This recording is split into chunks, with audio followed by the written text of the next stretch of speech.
بسم اللہ الرحمن الرحیم۔ ہم رسول اللہ صلی اللہ علیہ وسلم کے پاس تھے کہ آپ کی ایک صاحبزادی زینت کے بھیجے ہوئے ایک شخص آپ کی خدمت میں حاضر ہوئے کہ ان کے لڑکے جان کنی میں مبتلا ہے اور وہ نبی کریم صلی اللہ علیہ وسلم کو بلا رہی ہیں۔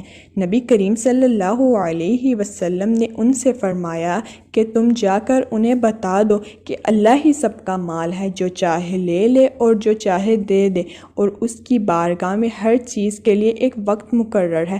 پس تم ان سے کہو کہ صبر کریں اور اس پر صبر ثواب کی نیت سے کریں۔ صاحبزادی نے دوبارہ آپ کو قسم دے کر کہلا بھیجا کہ آپ ضرور تشریف لائیں۔ چنانچہ نبی کریم صلی اللہ علیہ وسلم کھڑے ہوئے اور آپ کے ساتھ سعد بن معاذ اور معاذ بن جبل رضی اللہ تعالی عنہما بھی کھڑے ہوئے۔ پھر جب آپ صاحبزادی کے گھر پہنچے تو بچہ آپ کو دیا گیا اور اس کی سانس اکھڑ رہی تھی جیسے پرانی مشق کا حال ہوتا ہے۔